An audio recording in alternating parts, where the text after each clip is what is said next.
नमस्कार, आप देख रहे हैं रीवा दर्शन। मैं सजिदा बघेल आपके साथ। तो आइए देखते हैं क्या है आज की प्रमुख खबरें।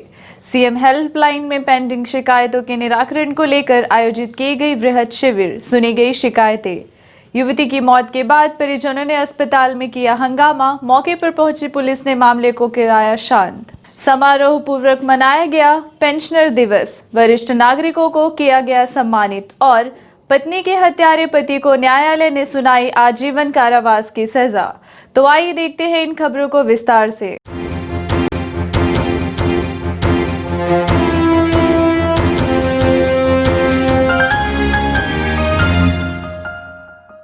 पेंडिंग शिकायतों के निराकरण के लिए आयोजित हुई शिविर। रीवा जिले के विभिन्न थानों में लंबित सीएम हेल्पलाइन की शिकायतों का निराकरण करने के लिए गुरुवार को कंट्रोल रूम में शिविर का आयोजन किया गया। शिविर में डीआईजी अनिल सिंह कुशवाहा, एसपी राकेश कुमार सिंह, अतिरिक्त पुलिस अधीक्षक शिव कुमार वर्मा सहित जिले के सभी एसडीओपी व थाना प्रभारी मौजूद रहे। पुलिस विभाग में सीएम हेल्पलाइन के करीब 4 सैकड़ा से अधिक शिकायतें लंबित हैं, जिनका निराकरण करने के लिए शिविर में पीड़ितों को भी बुलाया गया। मौके पर उनकी समस्या सुनकर उसका निराकरण किया गया। जो थाना प्रभारी की बातों से संतुष्ट नहीं हुए, उनसे पुलिस अधीक्षक ने बात की और काफी संख्या में शिकायतों का निराकरण किया।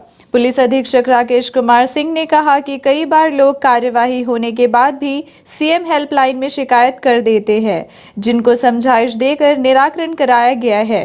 जो दूसरे विभाग से जुड़ी शिकायतें थी, उनको संबंधित विभाग में शिकायत करने की समझाइश दी गई। मेरा आरआई द्वारा सीमांकन किया गया मेरे जमीन के साथ, और सीमांकन के दौरान मेरे सही ज़मीन का नाप नहीं लिया गया, मुझे शासकीय ज़मीन नाप दिया गया है। कई बार मैंने हेल्पलाइन पर, सीएम हेल्पलाइन पर हमने बात की, भरोसा दिलाया कि मैं पुनः सीमांकन करवाएंगे, लेकिन टाइम लगेगा भी। 10-15 बार हेल्पलाइन का मैंने मदद लिया, लेकिन आज तक कोई निराकरण नहीं हो पाया सर जी। मेरा बार बार निवेदन है, मैं वृद्ध हो चुका हूँ, मेरे 70 वर्ष की हो गई है, मेरे साथ न्याय हो, मेरा यही एक निवेदन है। सीएम हेल्पलाइन में हमने कई बार अपना गुहार लगा दी है, कोई निराकरण आज दिनांक तक नहीं हो पाया है। हमारे कानून मेरा भांजा जो है 19 जुलाई विनोदी ग्राम में उसकी हत्या हो गई। थानागढ़ लगता है, हत्या भी हुई। पुलिस पंचनामे के लिए भेजी और पोस्टमार्टम कराना था, तो गढ़ डॉक्टर ने पीएससी गंगेव तो पोस्टमार्टम तक नहीं किया। जिन लोगों ने हत्या की थी, उनका इतना बड़ा षड्यंत्र था, और पुलिस गढ़ पीआई उस समय तात्कालिक थे विनोद सिंह। तो विनोद सिंह ने इतनी खासा रकम, मोटी रकम लेके, अब आप लोग सोचिए कि पोस्टमार्टम घर से बिना लाश का पोस्टमार्टम किया परिजनों को सौंप दिया गया, क्योंकि इनके पास एक ही लड़का था, और एक ही लड़का होने के कारण वो उनकी दिमाग तो काम नहीं कर रही थी। ये तो दुख में भी फिर जब हम लोगों ने देखा फोटोग्राफ्स हैं, एसपी को दिया, तो ना आज तक कोई एसपी के यहाँ से कोई कार्यवाही हुई जिससे हम संतुष्ट हो सके। मैंने दोषियों का नाम भी दिया गया है, ऐसा नहीं है मैंने आरोप लगाया कि फला व्यक्तियों ने मेरे बेटे को मारा, तो आज दिनांक तक कोई कार्यवाही जुलाई की। वरिष्ठ अधिकारियों को, प्रदेश के वरिष्ठ अधिकारियों को बाई पोस्ट, इवन ये आप मान के चलिए कि प्रधानमंत्री, राष्ट्रपति और सुप्रीम कोर्ट के प्रमुख जस्टिस तक को मैंने लिख के दिया, कोई कार्यवाही नहीं। बिल्कुल चारों तरफ ये प्रशासन ये सब दिखावा है जनता को। ये सीएम हेल्पलाइन की कोई निराकरण वाली शिकायत हम लोगों को नहीं होती, नहीं मिल रहा न्याय, ना मिलेगा।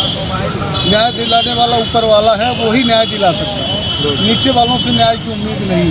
घर से खेत गया, और खेत जाने के बाद मार की बावली थी, उस बावली में फेंक दिया गया, अब बिल्कुल नग्न अवस्था में, और यहाँ काफ़ी चोटें थी, पूरी तरह टूटा हुआ। अब बार बार सेकंड डे से ही थानागढ़ को आरोपियों के नाम के सहित आवेदन देने लगा, कोई कार्यवाही। अब विनोद सिंह जैसा भ्रष्ट थाना प्रभारी आपको मध्य प्रदेश में कहीं नहीं मिले, आपको तो पैसा प्यारा। दरअसल रीवा एक ऐसा जिला है जहाँ सीएम हेल्पलाइन की सबसे अधिक शिकायतें होती हैं। और करीब हर महीने 900 शिकायतें आती हैं, जिसमें लगभग 600 शिकायतें हम 6 से 700 शिकायतें बंद करा पाते हैं। फिर कुछ शिकायतें से फरियादी संतुष्ट नहीं होता है, तो इसके लिए हमने ज़रूरी समझा कि जिला स्तर के महीने में कम से कम एक बार सभी फरियादियों के हम बुलाकर उनको आमने सामने सुन लिया जाए। कई ऐसी भी शिकायतें होती हैं कि आदमी के खिलाफ मुकदमा कायम हुआ, सीएम हेल्पलाइन ने शिकायत कर दिया। कई लोग गलत सही चीज़ों का गलत फ़ायदा भी उठाने की कोशिश करते हैं, लेकिन सबसे हम एक बार रूबरू हो रहे, सबको जानने, और फरियादियों को कई बार ये पता नहीं रहता है कि उनकी शिकायत का संबंध पुलिस से है कि किसी और विभाग से है।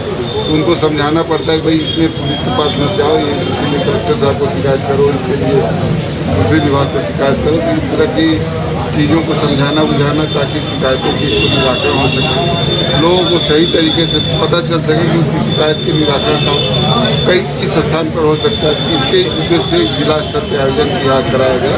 सभी उन थानों प्रभारियों को बुलाया गया जहाँ भी इस तरह की शिकायतें ज़्यादा होती हैं। कुछ थानों में शिकायतें कम होती हैं, उनको नहीं डिस्टर्ब किया, लेकिन जहाँ पे शिकायतें ज़्यादा होती हैं उनको बुलाया गया। सबको सुन रहे हैं, जो वहाँ से संतुष्ट नहीं हो रहे हैं वो हमारे पास आ रहे हैं, एम्बुलेंस के साथ पास आ रहे हैं, और हम सबको सुन के उसका निराकरण। अभी हमारे पास 411 शिकायतें सीएम हेल्पलाइन की अलग अलग लेवल पर लगी हैं। नहीं, रीवा में नहीं, इस रीजन में भी शिकायतें हैं। रीवा में 100 ज़्यादा है, बाकी जगह 100-200 कम है, बस अंतर इतना ही है। नहीं, इसमें 2-3 लेवल की शिकायतें हैं ना। मैंने बोला ना कि कई बार सीएम हेल्पलाइन एक ऐसा फोरम है जिस फोरम में आदमी को अपने खुल की शिकायत करने का अवसर मिलता है। बाकी जगह जैसे पुलिस के पास अगर किसी के खिलाफ मुकदमा कायम हुआ है तो थाने में नहीं जा सकता, लेकिन सीएम हेल्पलाइन में वो कर सकता है क्योंकि ऑनलाइन शिकायत करनी होती है। तो हमारे लिए ये बड़ा महत्वपूर्ण होता है कि हर चीज़ को तरीके से देख सकें कि भाई कोई गलत आदमी लाभ न उठाए इस मंच का। इसलिए सुनवाई का स्तर, सुनवाई को और पारदर्शी बनाने के उद्देश्य से यहाँ पे बुलाया गया। किशोरी की मौत के बाद परिजनों ने अस्पताल में किया हंगामा। संजय गांधी अस्पताल में इलाज के लिए आई किशोरी की देर रात इलाज के दौरान मौत हो गई, जिसके बाद गुस्साए किशोरी के परिजनों ने इलाज कर रहे चिकित्सकों पर लापरवाही का आरोप लगाते हुए अस्पताल चौराहे में चक्का जाम कर दिया। मौके पर पहुंची पुलिस व प्रशासनिक अधिकारियों की समझाइश के बाद परिजन शांत हुए, लेकिन सुबह होते ही परिजन एक बार फिर अस्पताल के चिकित्सकों पर कार्यवाही की मांग करने लगे। रीवा के संजय गांधी अस्पताल में भर्ती किशोरी की देर रात उपचार के दौरान मौत हो गई। ऑपरेशन थिएटर से किशोरी को मृत अवस्था में बाहर निकालने पर परिजन भड़क गए और चिकित्सकों पर लापरवाही का आरोप लगाते हुए शव को सड़क में रखकर जाम लगा दिया, जिससे आवागमन पूरी तरह से बाधित हो गया। घटना की सूचना मिलते ही तहसीलदार समेत पुलिस बल मौके पर पहुंच गई और परिजनों को समझाइश देकर शांत कराया गया। शव को फिलहाल मर्चुरी में रखवा दिया गया है, जिसका आज पोस्टमार्टम कराया जाएगा। विश्वविद्यालय थाना क्षेत्र स्थित बोदाबाग रविदास नगर की निवासी आंचल विश्वकर्मा पिता संतोष विश्वकर्मा 17 वर्ष को कान में तकलीफ थी, जिसे परिजनों ने 1 माह पूर्व संजय गांधी अस्पताल में भर्ती कराया था। बुधवार को उसका ऑपरेशन होना था। सुबह 9 बजे ऑपरेशन के लिए उसे थिएटर के अंदर ले जाया गया और परिजन बाहर इंतजार करते रहे। दोपहर चिकित्सकों ने जब उसे बाहर निकाला तो वह मृत अवस्था में थी। घटना की जानकारी जैसे ही परिजनों को हुई तो कोहराम मच गया। परिजन चिकित्सकों पर इलाज के दौरान लापरवाही का आरोप लगा रहे थे। शाम को उन्होंने शव को अस्पताल चौराहे में रखकर जाम लगा दिया, जिससे आवागमन रुक गया। घटना की सूचना मिलते ही नायब तहसीलदार सहित अमैया थाने का बल मौके पर पहुंच गया। काफी समझाइश के बाद परिजन जाम खोलने को तैयार हो गए। पोस्टमार्टम रिपोर्ट मिलने के बाद पुलिस ने कार्यवाही का आश्वासन दिया है। परिजनों का आरोप था कि जिस समय उसे ऑपरेशन थिएटर के अंदर ले जाया गया उस समय उसकी हालत ठीक थी, लेकिन ऑपरेशन थिएटर के अंदर इलाज में गड़बड़ी होने से उसकी मौत हो गई। संतोष विश्वकर्मा। कौन है आप मृतक की? पिताजी। क्या कैसे घटना हुई, कब से भर्ती कराई? घटना लड़की के कान बहात रहा। लड़की का आज 16 नवंबर का भर्ती करा रहे हैं यहाँ, और कान के ऑपरेशन हो गया, कान बहात रहा। कान के ऑपरेशन का लिखे रहे डॉक्टर साहब, और करीबन हफ्ता 10 दिन बाद बोली ना ऑपरेशन हो गया है। जब ऑपरेशन के नंबर आवा तो बोलें कि मशीन ख़राब है, फिर बोली डॉक्टर साहब नहीं आइए, करा तो 1 महीना होगा। 1 महीना बाद बोलें कि यहाँ तुम्हारा इलाज नहीं हो सका था, अगर जो तो प्राइवेट करा ले, 25-30 हज़ार रुपये लागी, करवाई दी थे। पैसा ना हो कारण ना ही कर दिया हम। एक बाद ही कल के नंबर लगा बुधवार का कि कल तुम्हारा ऑपरेशन हो गया है। परसों रात के बता दी। परसों रात के हम यहाँ हॉस्पिटल में रहें रात में लड़की के साथ। सुबह जब गए तो अच्छी खासी बिटिया हम आ रही जैसा हम हैं, और यहाँ सुबह कल पानी गिरत रहा, घर चले गए, नहा खोर के 10 बजे आते यहाँ ऑपरेशन में लाई गए। और जब ऑपरेशन से 2 बजे करीबन निकालीन तो आईसी रूम में लाई गए, आईसी वार्ड यहाँ एडमिट वाले वो में लाई गए और ऑक्सीजन चढ़ाए रहे हैं और पेट उठ दाबत रहे हैं, होश नहीं आवा। हम वहाँ खड़े देखत रहे, जब एक बाद होश नहीं आवा तो का नाम है अशरफ खान हमसे बोलें कि खून की जरूरत पड़ी, तो हम कहें खून की जरूरत पड़ी तो हम देकर तैयार हैं, चेक करवा ली। जब जाने के सामने वाला खूनों देकर तैयार है तब क्या बोला है कि लड़की मर गए।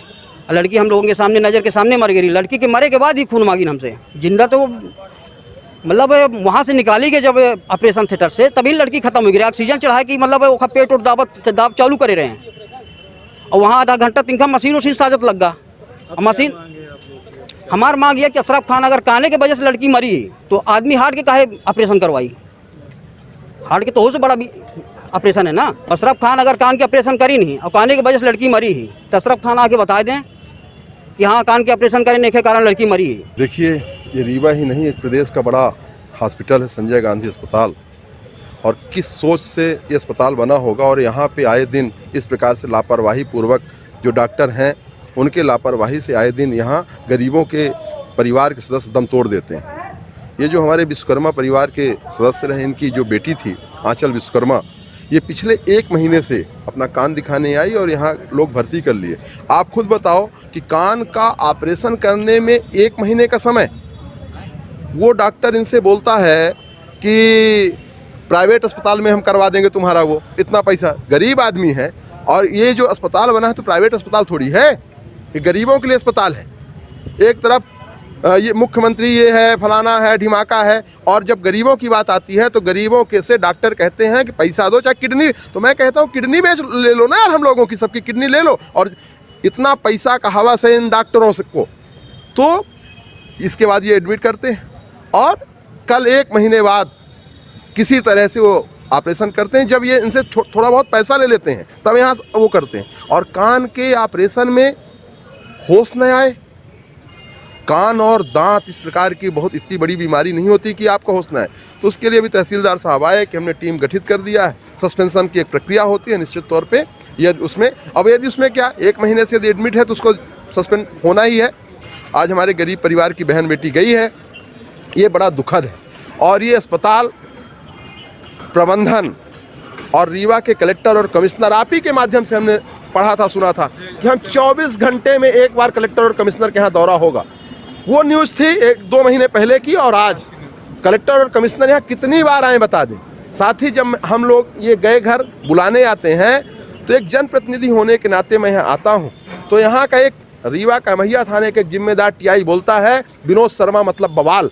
मैं उसको नहीं, मध्य प्रदेश के डीजीपी को बोलना चाहता हूँ कि यदि गरीबों के साथ खड़ा होना बवाल है तो मेरी आखिरी सांस तक मैं गरीबों के साथ खड़ा रहूँगा। हाँ, एक आंचल विश्वकर्मा नाम की लड़की थी, 17 साल उम्र है। पिता संतोष विश्वकर्मा यहीं पे बोदाबाग वार्ड नंबर 9 के रहने निवासी हैं। लड़की को कुछ समय से कान बहने की दिक्कत समस्या थी, जिसको कि प्राइवेट जगह पे पिछले पहले दिखाया था, जहाँ पर डॉक्टरों ने इनको ऑपरेशन की सलाह दी थी कि आप ऑपरेशन करा ले तो जिससे समस्या समाधान हो जाएगी।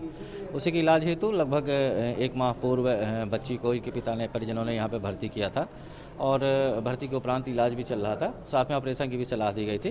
कल उनका ऑपरेशन निर्धारित किया गया कि उनका किया जाएगा। ऑपरेशन के लिए ले जाया गया सुबह 9 बजे, जैसा परिजनों के द्वारा बताया जा रहा है। और ऑपरेशन के समय में ही बताया गया कि जब ऑपरेशन से बाहर निकाला गया तो लड़की होश में नहीं आई, कुछ ब्लड वुड मांगा गया और उसके बाद से फिर लड़की को मृत घोषित कर दिया गया। परिजनों का आरोप है कि ऑपरेशन के समय में डॉक्टर से कोई लापरवाही हुई या चिकित्सा में कोई लापरवाही हुई है, जिसके कारण लड़की की मृत्यु हो गई है। वर्तमान में चिकित्सीय दल एक गठित कर दिया गया है परिजनों की डिमांड पर, जो मांग की गई है, और उसी चिकित्सीय दल के द्वारा अभी पीएम किया जाएगा, साथ में वीडियोग्राफी भी कराई जाएगी और उसके पश्चात जैसा भी तथ्य सामने आएंगे वैसी कार्रवाई की जाएगी। हाँ, रात में परिजनों ने जाम भी लगाया था, परिजनों को आश्वासन दिया गया था और सबको मजबूरी में रखवा दिया गया है। अभी दल भी गठित कर दिया गया है, संजय मेडिकल कॉलेज से दल आ रहा है, विशेषज्ञ दल रहेगा, उसमें एक ENT स्पेशलिस्ट भी रहेंगे साथ में। जो भी तथ्य सामने आएंगे उसी के आधार पर प्रशासनिक और वैधानिक कार्रवाई की जाएगी। उक्त किशोरी को काफी समय से कान में तकलीफ थी। करीब 1 माह पूर्व से ENT वार्ड में भर्ती कराया गया था, जहां उसका इलाज चल रहा था। उसकी हालत में सुधार नहीं हुआ था, जिस पर चिकित्सकों ने उसका ऑपरेशन करने को कहा। अचानक उसकी मौत किन कारणों की वजह से हुई है, इसका अभी तक पता नहीं चल पाया है। सभी डॉक्टरों से इसमें क्वेश्चन किए थे, पूरे पेपर जितने भी जो रिलेवेंट डॉक्यूमेंट थे उसकी विवेचना की थी और एनेस्थेटी के एचओडी और एनेस्थेशिया के बाकी मेंबरों को भी हम लोगों ने वहाँ पर बुलाया था। अधीक्षक की उपस्थिति में इसकी विवेचना की गई है।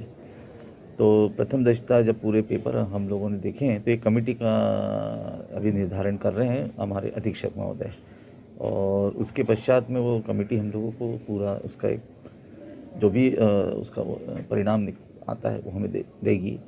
और जो हम लोगों ने पेपर का जो अवलोकन किया हैगा तो उसमें उसके कान का जो पर्दा है वो ख़राब होता, उसमें इन्फेक्शन हो गया था। तो जिसको दवाइयों से पहले कोशिश की जा रही थी कि वो दवाइयों से ही ठीक हो जाए, फिर अंततः वो काफ़ी इन्फेक्शन फैलते गया और मेस्टाइट होती है पीछे उसमें चला गया था।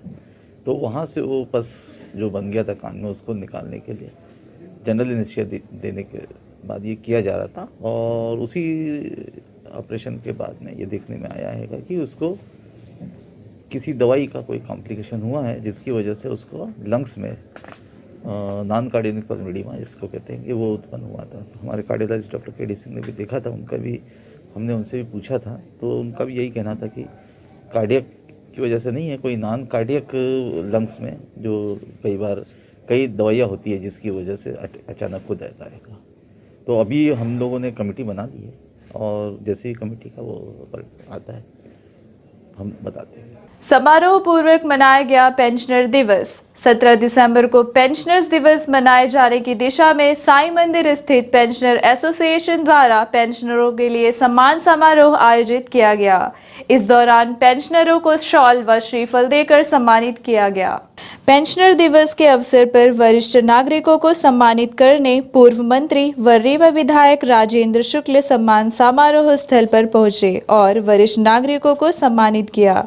इस दौरान वरिष्ठ नागरिकों को सम्मानित करते हुए श्री शुक्ल ने कहा कि हमारे देश की परंपरा रही है अपने से बड़ों का सम्मान होना चाहिए। खासकर पेंशनर हमारे देश की रीढ़ की हड्डी है, इनसे हमें और हमारे समाज को बहुत कुछ सीखने को भी मिलता है। साथियों, आप सभी साथियों का पेंशन एसोसिएशन की ओर से हम हार्दिक अभिनंदन एवं स्वागत करते हैं। साथियों, जैसा आप सबको विदित है कि पेंशनर दिवस 17 दिसंबर को हर वर्ष हम लोग इसी प्रांगण में पिछले 3-4 वर्षों से हर वर्ष मनाते आ रहे हैं। और परंपरा अनुसार रीवा कलेक्टर जो कोई भी यहाँ वो प्रदर्शन हुआ करते हैं, इसमें हमेशा वही आया करते थे। इस बार कलेक्टर साहब की मौजूदगी न होने की वजह से वो स्थान रिक्त है। साथियों, 17 दिसंबर हम पेंशनरों के लिए बहुत ही महत्वपूर्ण दिन है। इस तारीख को पेंशनरों के लिए बहुत अहम फैसला माननीय उच्च न्यायालय से दिया गया। 70 के दशक में हमारे पेंशन साथियों को एक मुश्त पेंशन मिला करती थी। अधिकतम 625 रुपये, न्यूनतम 60 रुपये ये पेंशन हुआ करती थी 70 के दशक में। 73 में 675 रुपये को बढ़ाकर 1000 किया गया और इसके पूर्व 73 के पूर्व जो पेंशन थे उनमें वही 675 और 60 रुपये की ही बढ़ोतरी रही, उनमें कोई बढ़ोतरी नहीं की गई। 79 में ये पेंशन का रिवीजन हुआ। 1979 में इसको 1500 किया गया। ये काफी दुखद पेंशनरों के लिए बातें थी। पेंशन नाम मात्र के लिए मिलती थी, उससे उनका गुजारा चलना बहुत मुश्किल होता था। इसी ग्लानिवश हमारे कुछ कर्मचारी साथी, रिटायरमेंट साथियों ने माननीय सुप्रीम कोर्ट में एक याचिका दायर की। उनमें से DS नकारा साहब सतेज सिंह जी और सौरी साहब, 3 हमारे सेवानिवृत्त साथियों ने याचिका दायर की और उसका फैसला आज दिनांक 17 दिसंबर 1982 में फैसला आया। आदरणीय मुख्य न्यायाधीश माननीय चंद्रचूड़ जी ने अहम फैसला दिया कि पेंशन सेवानिवृत्त कर्मचारियों को कोई उपादान नहीं है, कोई दान स्वरूप नहीं है, न कोई भीख है, यह उनका हक है। लेकिन मध्य प्रदेश में 2-3 साल बाद यहाँ उच्च न्यायालय में जब केस दायर हुआ, उच्च न्यायालय से जब फैसला हुआ तो यहाँ की सरकारें भी हमको उसी अनुपात में पेंशन देना प्रारंभ किया। उसी खुशी में हम याद करते हैं उन साथियों का जिनके वजह से हमें आज सम्मानजनक इसकी हमारी निर्मित हुई। पेंशनर दिवस के अवसर पर आयोजित कार्यक्रम में मैंने आज हिस्सा लिया है और यहाँ पर बड़ी संख्या में पेंशनर समाज के लोग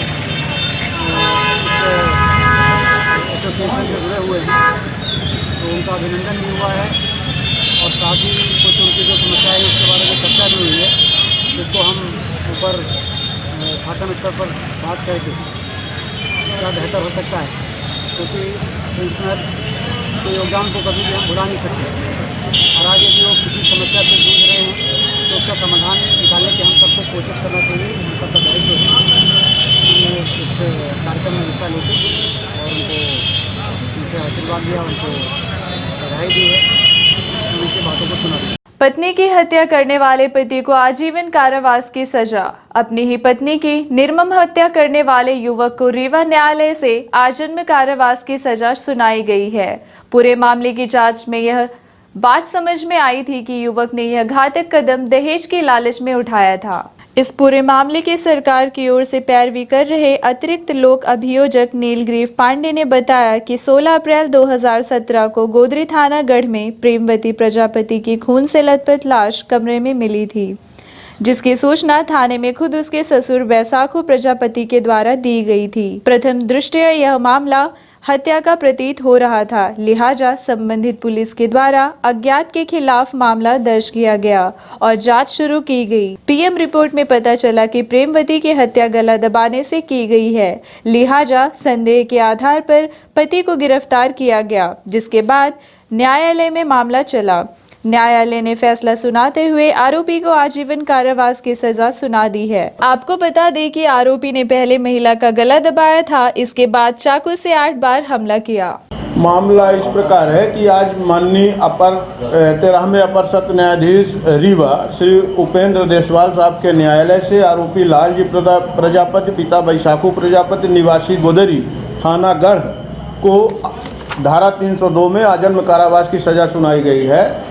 घटना ये है कि 16/4/17 एवं 17/4/17 की दरमियानी रात मृतिका प्रेमवती जो आरोपी की पत्नी है, दोनों कमरे में सोए हुए थे। सुबह जब उसका ससुर बैसाखू जगा तो देखा कि खून से लथपथ मृत हालत में उसकी पत्नी उसकी बहू प्रेमवती पड़ी हुई है, जिसकी रिपोर्ट उसने पुलिस थाना गढ़ में किया। थाना गढ़ ने आरोपी के विरुद्ध 304B 458A और दहेज प्रतिषेध अधिनियम एवं धारा 302 के अंतर्गत अपराध पंजीबद्ध कर अपराध क्रमांक पंजीबद्ध किया है ना, और उसका विचारण माननीय न्यायालय में हुआ, जिसमें 14 साक्षी परीक्षित कराए गए।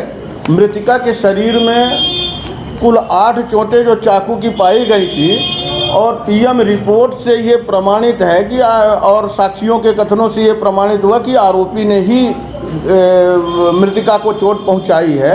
और पीएम रिपोर्ट में मृतिका की थायराइड कार्टिलेज हड्डी टूटी हुई थी और डॉक्टर का कहना था कि इसकी गला दबा करके हत्या की गई है, जिसके कारण आरोपी के विरुद्ध धारा 302 भागावी के अंतर्गत आजीवन कारावास की सजा सुनाई गई और 458A दहेज प्रतिषेध अधिनियम में आरोपी को दोष मुक्त कर दिया।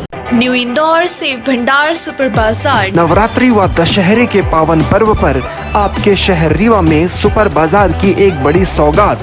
अब एक ही छत के नीचे मॉडर्न डेकोरेशन और संपूर्ण सुविधाओं के साथ किराना, प्रोविजन, कॉस्मेटिक, क्रॉकरी की संपूर्ण वैरायटी के अलावा उच्चतम गुणवत्ता के ड्राई फ्रूट्स, उपहारों की आकर्षक पैकिंग व्यवस्था के साथ होम डिलीवरी की विशेष सुविधा। New Indore Sev Bhandar, super Bazaar, city tower, John tower के पास, कॉलेज चौक, Rewa. Household items market से कम कीमत पर, साथ ही 5% की आकर्षक छूट।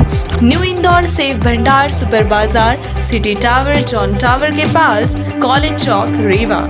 हमारा मोबाइल नंबर है 9691581527। आपकी सुविधा हमारा कर्तव्य। We value our customers. New Indore Sev Bhandar, super बाजार।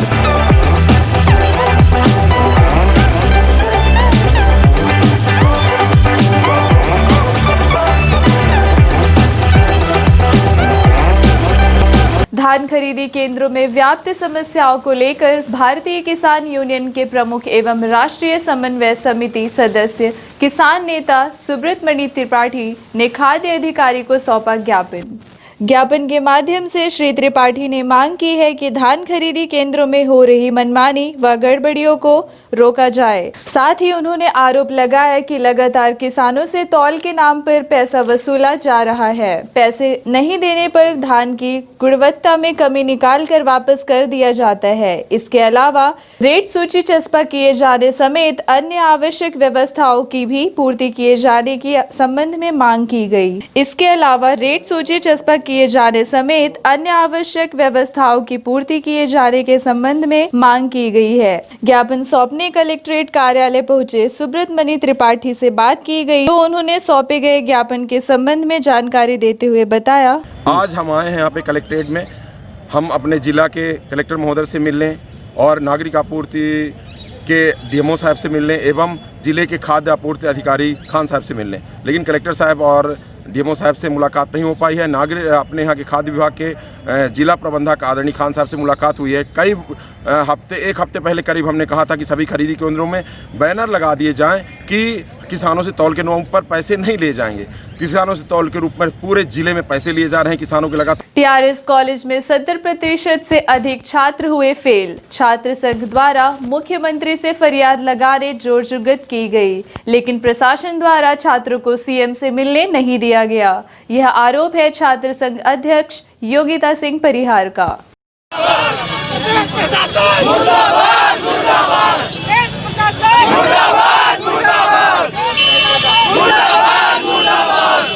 हमारी मांगे पूरी करो, पूरी करो, पूरी करो। हमारी मांगे पूरी करो, पूरी करो, पूरी करो। प्रदेश प्रशासन मुर्दाबाद, मुर्दाबाद, मुर्दाबाद। मुख्यमंत्री गत दिवस रीवा किसान सम्मेलन में शामिल होने एनसीसी ग्राउंड में पहुंचे थे, जिनसे छात्रों ने अपनी समस्याओं के संबंध में बताने का प्रयास किया, परंतु प्रशासन व पुलिस द्वारा छात्रों को मुख्यमंत्री से नहीं मिलने दिया गया। छात्र संघ अध्यक्ष योगिता सिंह परिहार ने आरोप लगाया कि छात्रों को आश्वासन दिया गया था कि इन्हें जनरल प्रमोशन दिया जाएगा, किंतु फीस तो वसूल ली गई मगर छात्रों को जनरल प्रमोशन की जगह फेल कर दिया गया। ऐसा माना जा रहा है कि टीआरएस कॉलेज के 3000 से अधिक छात्र फेल हुए हैं। जी, हम लोग को मिलने नहीं दिया गया। हम लोग को पहले बोले मिलवाएंगे, फिर उसके बाद बोले गाड़ी वो करे हेलीपैड ले जाएंगे, इधर उधर ले जाएंगे, और उनको निकाल के हम लोग को वापस छोड़ दिया गया। हम लोग अपनी बात नहीं रख सकते। वो किसानों के लिए आए थे, क्या छात्र उनके लिए जरूरी नहीं है? कितनी आप लोग मिलना चाहते हैं? इन्होंने वादा किया था कोरोना काल में कि बच्चों को जनरल प्रमोशन मिलेगा, लेकिन इन्होंने जनरल प्रमोशन नहीं दिया। 70% बच्चे फेल हैं।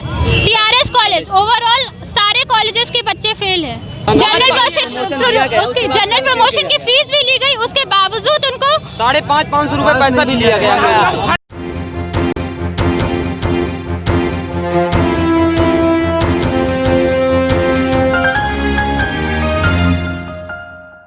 तो अब चलने से पहले आज की प्रमुख खबरें एक बार फिर। सीएम हेल्पलाइन की पेंडिंग शिकायतों के निराकरण को लेकर आयोजित की गई बृहद शिविर, सुनी गई शिकायतें। युवती की मौत के बाद परिजनों ने अस्पताल में किया हंगामा। मौके पर पहुंची पुलिस ने मामले को कराया शांत। समारोह पूर्वक मनाया गया पेंशनर दिवस। वरिष्ठ नागरिकों को किया गया सम्मानित और पत्नी के हत्यारे पति को न्यायालय ने सुनाई आजीवन कारावास की सजा। तो ये थी आज की प्रमुख खबरें। आगे की खबरों के लिए बने रहे रीवा दर्शन के साथ। दीजिए हमें इजाजत। नमस्कार।